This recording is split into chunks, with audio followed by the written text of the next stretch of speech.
اور اس کے بعد بھائی کہتے ہیں میلاد کا ایک مطلب یہ ہے کہ نعتیں پڑھنا کسی گھر میں جمع ہو کر. میرے بھائی نبی علیہ الصلوۃ والسلام کی شان میں صحابہ کرام نے شعر پڑھے ہیں, قصیدے پڑھے ہیں, اس میں کوئی شک و شبہ نہیں ہے.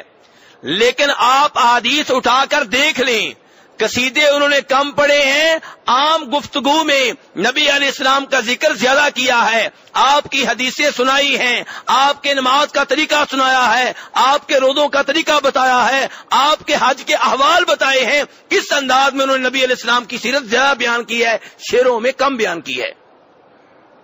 لیکن ہم نے کیا کر لیا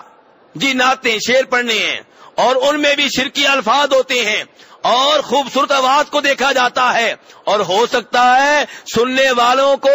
کسی لفظ کی سمجھ نہ آ رہی ہو, بس یہ پتا ہو کہ آواز بڑی خوبصورت ہے.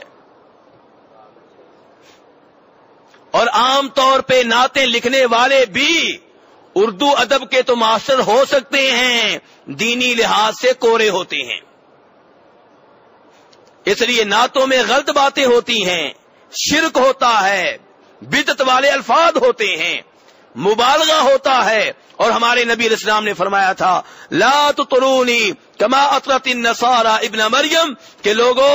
میرے معاملے میں حد سے آگے نہ بڑھنا, میری تعریف کرتے ہوئے مبالغہ نہ کرنا, حد سے آگے نہ بڑھنا, وہ کام نہ کرنا جو عیسائیوں نے عیسیٰ علیہ السلام کے ساتھ کیا تھا. انما انا عبد, میں ایک بندہ ہوں, فقولوا عبد اللہ ورسولہ, میرے بارے میں کہا کرو کہ اللہ کے بندے اور اللہ کے رسول ہیں.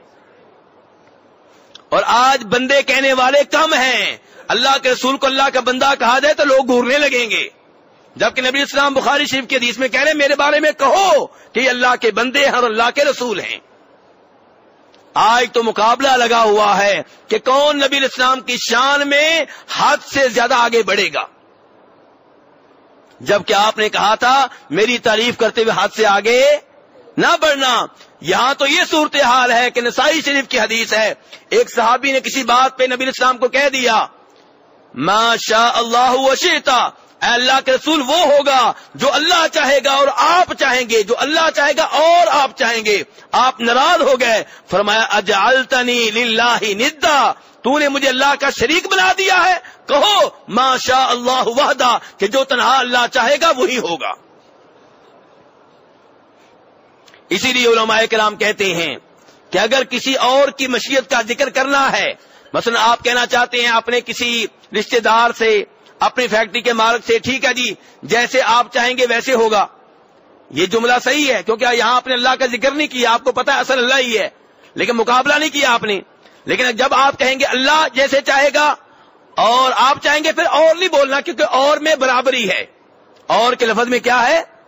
پھر آپ یہ کہیں کہ جیسے اللہ چاہے گا اور اللہ کے بعد جیسے آپ چاہیں گے, جیسے اللہ چاہے گا اور پھر جیسے آپ چاہیں گے, اور کے لفظ میں برابری ہے, برابر نہیں کرنا. تو اس لیے میرے بھائیوں